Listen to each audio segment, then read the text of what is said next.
What's going on, guys? Satsuki the Savage here, and today I'm going to be reviewing Kingdom, chapter 583. Let's get right into it. Y'all already know what time it is. You see the title. It's a rant video. Now, before I get into this rant, please subscribe to my boy live via satellite. Currently, he is at 967 subscribers, so he is 33 away from 1K. Subscribe to him. Get him to 1K before the year is over, alright? He makes the best Kingdom videos on YouTube, so check him out if you aren't already subscribed to him.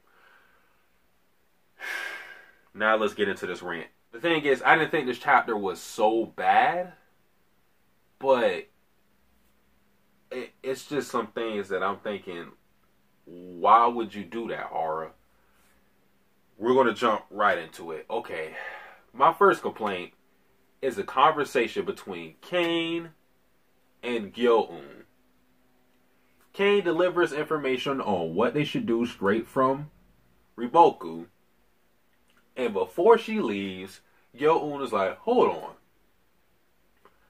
I've had these dreams ever since my master passed. They are a little fuzzy, but I still have them rarely.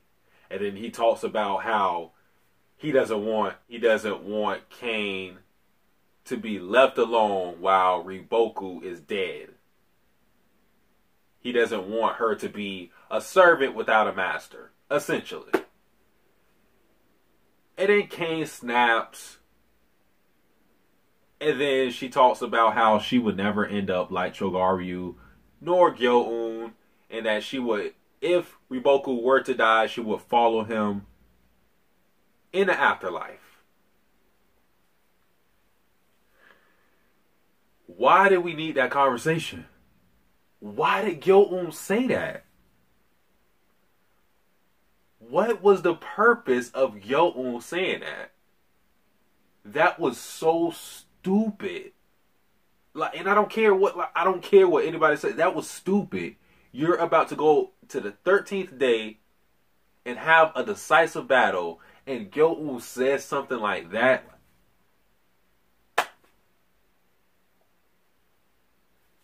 Why? That's like, I'm a trainer and somebody's about to have a boxing match, and I'm like, as we're training, before he gets into his big match, I'm like, yo, bruh, you know I fucked your bitch, right? It's like, why the fuck? Why the fuck? That's a huge distraction. And then Kane snaps on them, and she basically says like, yo, you guys are just like ghosts right now. Like, y'all shouldn't even be here. Basically, y'all don't have any purpose for being here. It's like, that conversation between them was so stupid. It was not needed whatsoever. And Ousen himself admitted, I should have probably shut the fuck up. You think? And the thing is, I don't want to hear people saying, oh, this is horror foreshadowing Riboku's death. It's like, why do we need to foreshadow Riboku's death? And if this isn't foreshadowing Riboku's death, then why was it in this chapter? I don't understand. Like, it just didn't make any sense for Ousen to say that, because it brings nothing but negative energy when you're about to go into a decisive battle. It was so dumb. And like I said, it was weak. Like, oh, I had a dream. By the way, I have a dream that kind of like, it kind of shows me these prophecies. It's like, what? What the fuck is going on? And then we move past that. Ousen. Fucking Ousen, bro. Fucking Ousen. So you telling me this son of a bitch sat back, didn't give any reinforcements because he predicted that the Hishin unit would awaken, but the Gyokuho unit, that was a gamble.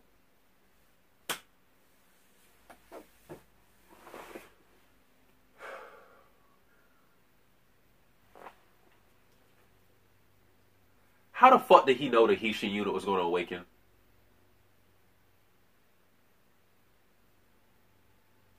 How the fuck did he know the Hishin unit was going to awaken?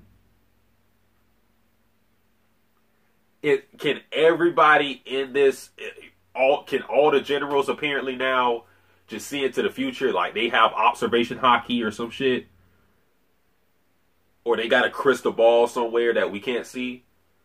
Because this motherfucker hasn't been with the Hishin unit. It's like, okay, if Yotawa said this shit, I will understand that. Because why? Because Yotawa has been with Shin previous time. Their armies have been together for a while. So it would make sense for Yotawa to be like, yeah, I can see that this kid can awaken his army. He can awaken his men.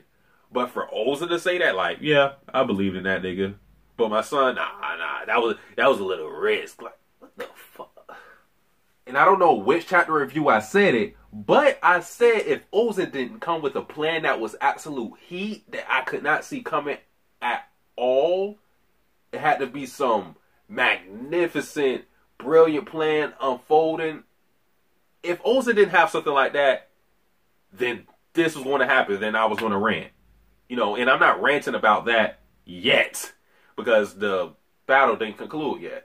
But it seems like Ousen doesn't have a grand plan like that, which is like this whole I believe that they'll awaken type of shit. This is the same problem I had with Yotawa before, but at least with Yotawa, it was her own men, so I could understand why she would she would trust them to do certain things. But with Ousen trusting the Hishin unit to awaken, this is the same man who we've known from Hara to not take unnecessary risk. So, whatever, man.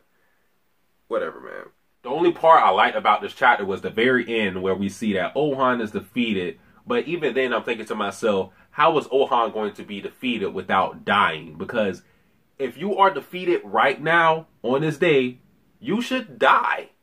You should die because you can't do anything unless they pull out a victory without Ousen some way, somehow. But, no. Like I said, man, I don't... Ousen predicting the motherfucking... Ousen got a crystal ball.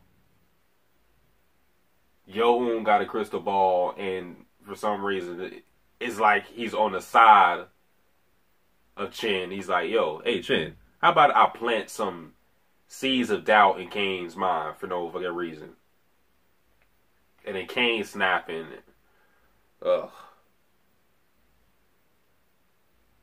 Fute was a good part of the chapter. I like Fute.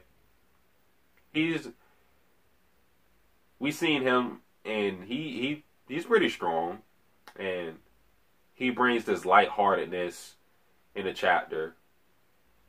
No, it's kind of, he has like comedic relief a little bit, but he looks like a serious character, which is a good contrast.